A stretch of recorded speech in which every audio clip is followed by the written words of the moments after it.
Hello, my name is Chris, and today I'd like to talk to you once again about depression. Specifically today I'd like to talk to you about some of the things that have helped me to manage to deal, to cope with my depression as best as I possibly can. Things that I've sort of learned and developed having gone through on and off bouts of depression for most of my adult life. Around Christmas time I posted a video that was called something like Life After Suicidal Depression, and at that time a couple of you asked me to talk more about this subject, so here we are today. That video came at the peak of what I'm calling relatively low level mild depression, about a depression that I'm only just coming to the tail end of. Today I seem to have more good days than bad days, but I do still have those days lately where everything is far more difficult and far less joyful than it is when I am normal, for lack of a better word. But I believe that what I am about to share with you helped keep that depression at a relatively low level and stopped it from escalating into the kind of black, suicidal, all-consuming darkness that consumed me in 2017, a suicidal depression that I've spoken about in lots of videos in the past. And one of the big things that has helped me to manage my depression is to accept it as part of an ongoing process of me learning and growing and changing and becoming the person that I was always meant to be, or that I always wanted to be. I've shared many times in the past that my bouts of depression tend to come around big periods of change in my life. Sometimes they come afterwards, like I had the whole thing of being bullied all the way through school, and then I left school, and as I was going through that transitional process of no longer being a high school student to becoming, a grown-up, I went through this big bout of depression, and that's when I had my first suicidal thoughts. When I got married and we got a mortgage and all this stuff, then I went through another really serious bout of depression, and that again, it came afterwards, when it was like, oh my God, things are changing, now we need to back off and take a moment, and this has been so draining for me that I just needed that moment to be depressed so that my body could heal and recover from what had been a big significant change. Sometimes the changes in my life would come after the depression. Like I had that big, the period 2 years ago when I just wanted to kill myself every single day. But when I emerged from that, that's when I started to focus on changing my career and going back to school, getting healthy, investing more time in this YouTube channel and trying to help people as best I can. So that bout of depression served as the catalyst for big, beautiful changes in my life. I always say this, magical things happen on the other side of pain. So when I go through a bout of depression now, I accept it as best I can. It's still terrible, it still doesn't feel good at all. But I accept it to the point of going, okay, I need to go through this, and I know by now I've learned that this will pass and something good will be waiting for me on the other side. In the meantime, I have to deal with this despair, this dread, this loathing, all the rest of it. And when I say accept it, I don't mean I just lie back and go, I'm depressed, I can't do anything, I'm just going to lie here till it passes. I accept it as part of the process, and I know now that because it will pass, the best thing for me to do is to take care of myself, to act with love and kindness towards this thing that is called Chris. And sometimes that is very, very difficult to do. Quite often, at the worst of my depression, I go into a period of self-neglect that could be basically self-abuse. I stop washing, I stop shaving, I stop eating healthily. Sometimes I stop eating at all. I don't sleep. I don't clean the place where I live. I just go into the complete state of neglect. And that just makes the whole process even harder to come out of. Because every day I look around and, if I'm not eating or I'm eating like crap, then I feel like crap. If the whole place around me looks like crap, then I feel like crap, and it's harder to get out of. And besides, at the worst of my depression, I always tend to have this undercurrent of low self-esteem that sometimes peaks and sometimes, I'm quite happy with who I am. But in the worst of my depression, it flares up to the point that I don't just have low self-esteem, I have no self-esteem. If you meet me when I am at the worst of my depression, I will tell you that Chris Scoyles is the biggest piece of shit on the planet. So it makes it when I'm in that state of mind, it makes it very, very hard for me to be loving and kind towards myself. What I've learned to do is to say, okay, I can't be loving and kind to, to this worthless thing that I think I am when I'm at my depression, but is there a part of me, is there a version of me somewhere that does deserve love and kindness? When I look for the evidence, I find yes, there is. There is a version of Chris Scoyles that is happy, that smiles, that is capable of giving and receiving love. There is a version of Chris Scoyles that sits in front of this camera and says things that occasionally some person on the other side of the world picks up on, and it helps them to quit smoking or to deal with their depression or alcoholism or anything like that. There is that version of me that is capable and worthy of love and that deserves kindness. And that version of me and this version of me occupy the same body and occupy the same mind. So I owe it to the version of me, that I do like and respect and admire, that I do have some self-esteem for, to look after myself. And that means that even when it is an absolute struggle to do anything, even when things feel impossible, I try, even if all I do today, I'm not talking about today, but in the hypothetical today when I'm at the worst of my depression, even if the only thing I do today is brush my own teeth, that is kind, that is loving towards myself, rather than neglecting my oral hygiene and risking my teeth falling out and gum disease and all that stuff. When I am at my worst in my depression and I have absolutely no energy left, the loving, kind thing for me to do is to allow myself a break, a guilt-free break, where I can just sit back and relax and do nothing. If I need to do nothing, then I need to do nothing, because when I emerge from this, I'll have a lot more energy because I reserve my energy by resting. This process of being loving and kind towards myself extends to my diet and the things that I put into my body. It is easier at the point when I have no energy, no motivation, no drive or anything to just eat junk food and eat nothing healthy. It feels like an impossible challenge as opposed to anyone who's at the worst of their depression. If you say, well, go into the kitchen and chop a load of fresh vegetables and cook a healthy, delicious, nutritious meal for yourself.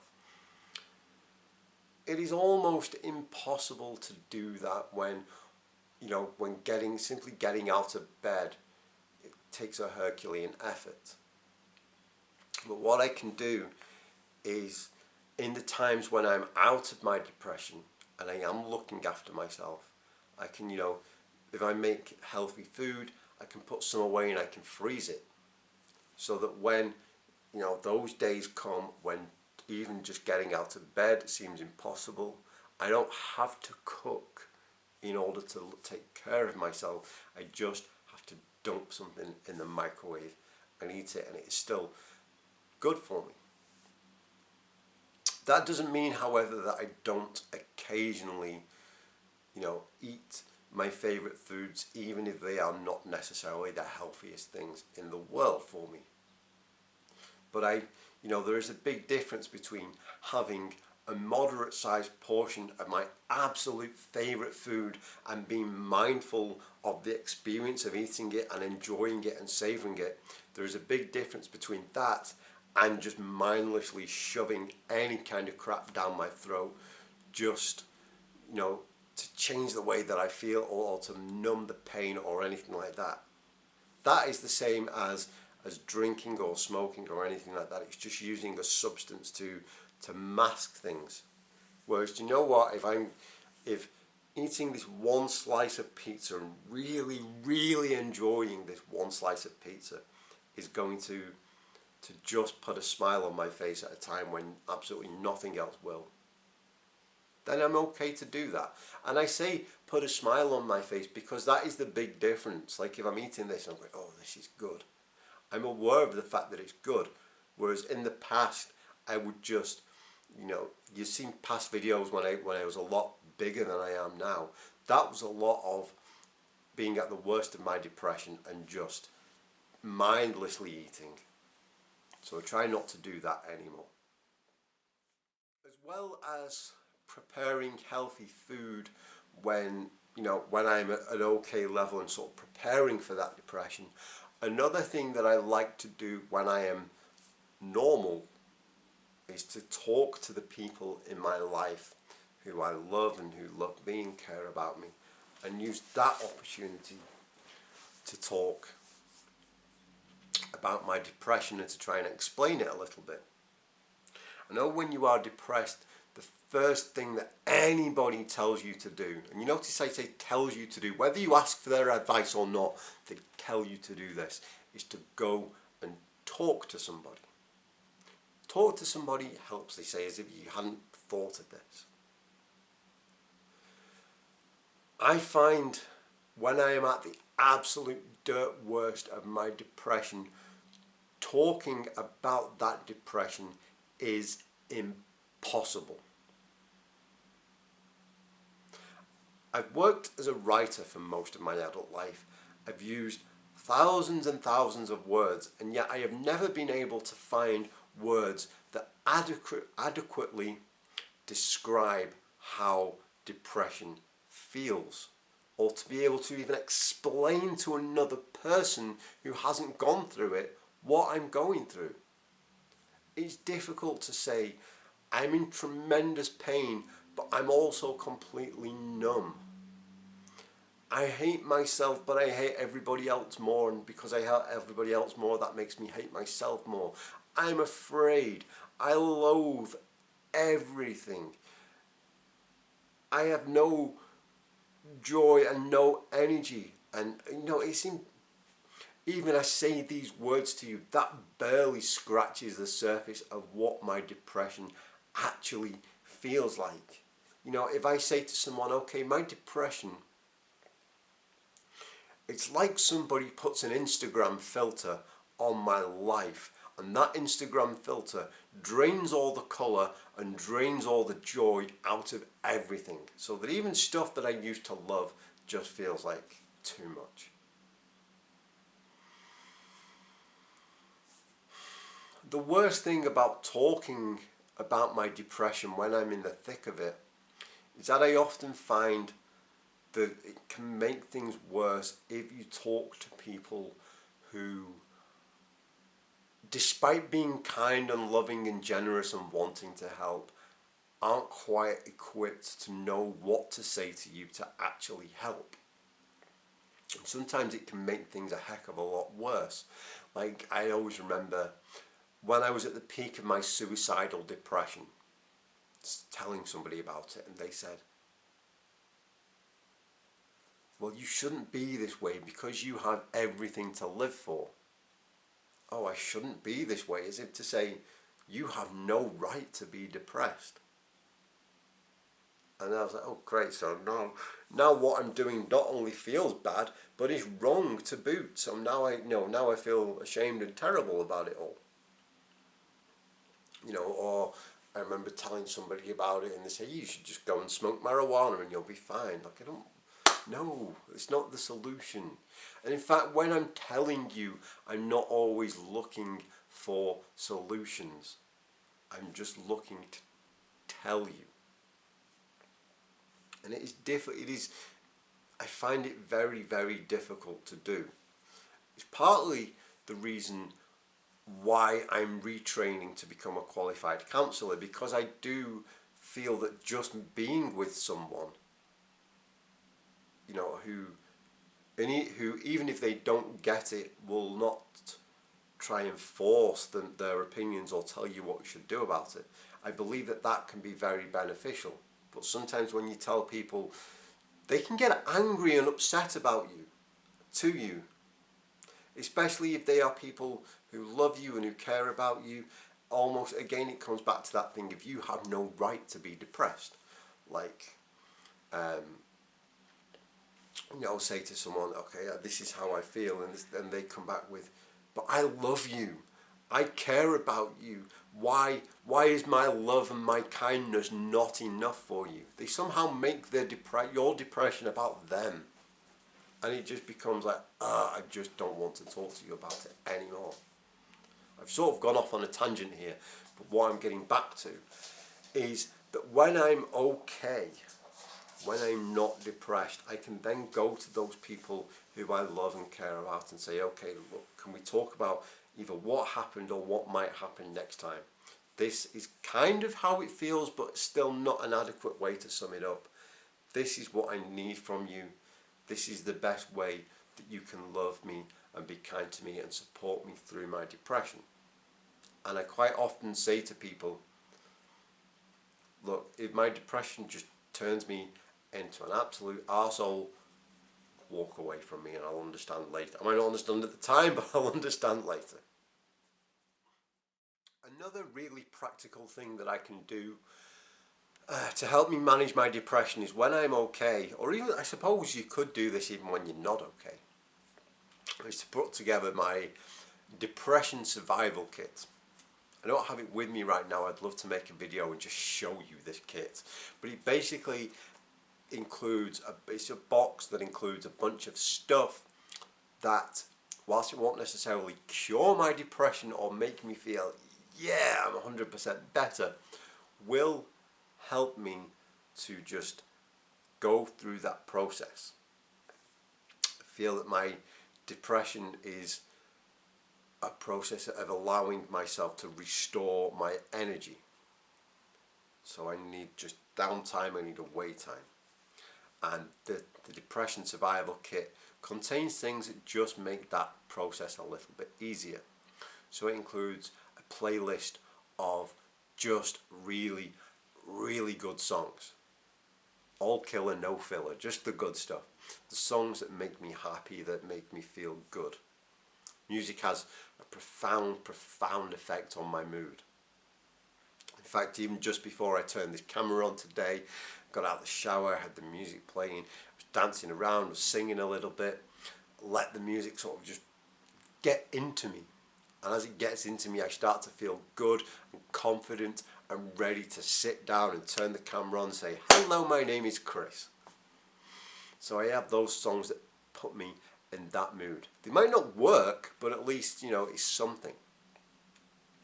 I have a journal and a pen. I've just talked about, you know, how much I struggle to talk to other people. And a big part of that is that the introverted side of me really comes to the fore when I am depressed, and I just find even being around other people completely draining. I'll try and do it because I realise that isolating isn't healthy either, but quite often I just need to take a step back. You know, if my energy is going to restore, I can't continue to let it be drained by other people. But at the same time, I need to get so much stuff out. So I have a journal that allows me to do that. I may already have a journal, but even if I run out, I know that there's one in this box. Includes things like toiletries and toothpaste and a toothbrush. Going back to that time, you know, when I said about even if the only thing I can do in one day is to take care of my oral hygiene, to brush my teeth, to have a shower, whatever, it's a big achievement for me. So I have stuff that will help me do that. Other little bits and pieces that are just going to help me get through this process. Finally, because I'm aware that this is turning into one of those really, really long videos that I do, finally, I found it very helpful to sort of take stock every now and again and to look at those people and places and things that are contributing to my overall unhappiness. I'm not saying that depression is caused 100% by external factors. In fact, when people quite often say to me, well, what caused your depression? I'm like, well, you know, a chemical imbalance in my brain caused my depression. It wasn't triggered by anything. It's just something that happened to me, or that happens within me. It's part of that process, remember?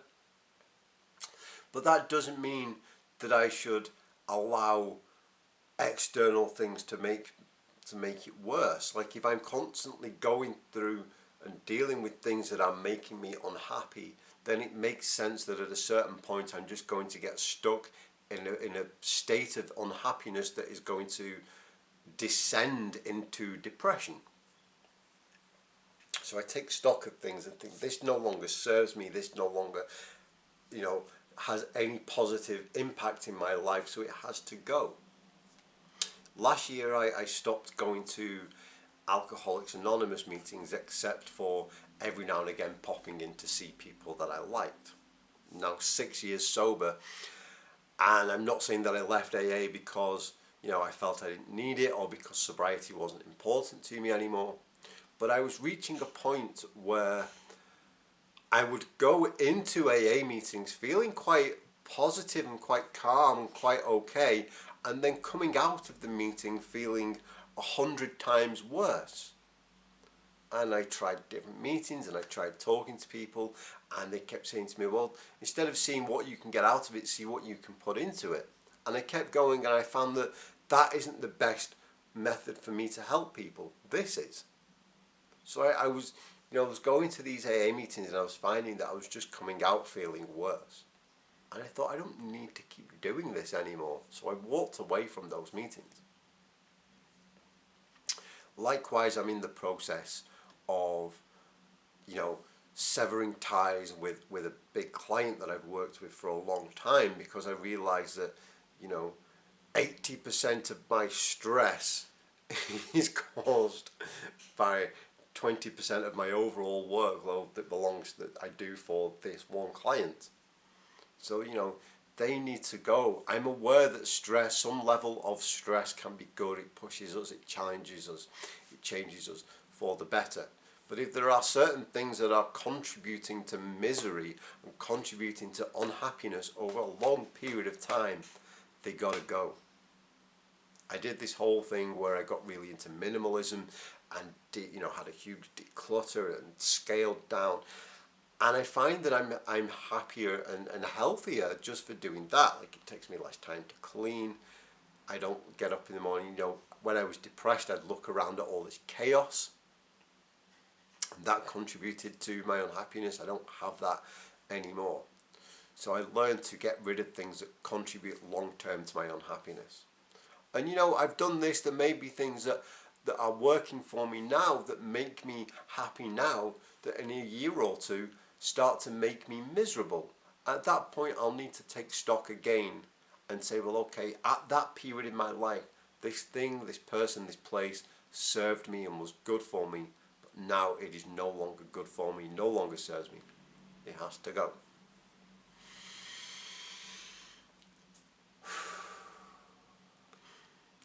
I hope this video has been helpful to you in some way. I'm practicing more and more at just turning the camera on and talking without making any notes in advance. So this has been a bit nerve-wracking for me to do a whole video like this, but I feel like we covered a lot, and I feel like I've said, you know, the things that I wanted to say to you, if not necessarily the exact words that I wanted to say to you. If you are really struggling with your depression right now and you do feel like you may, take your own life or do some serious harm, please do reach out. I'll put numbers at the end of this video for places like Samaritans in different countries around the world. I know I've just said it feels impossible to talk to somebody when you are at the worst of your depression. Trust me, I've been there, I understand that. But I also have done things where, I was hours away from killing myself and phoned Samaritans and had no idea what to say to them. But by the time I put the phone down, I thought, well, okay, today's not going to be the day when I die. So, helplines and things like that can be helpful. And as I say, I'll put them at the end of the video for you. If this is different from the videos you normally watch of mine, if you are only subscribed to my channel for the stuff about quitting smoking, that is great. I'm going to post another quit smoking video, not next week, the week after. I've got a few more things I want to sort of talk to you about, but it all kind of connects in a big way. So because quitting smoking and addiction and things all did tie into my depression.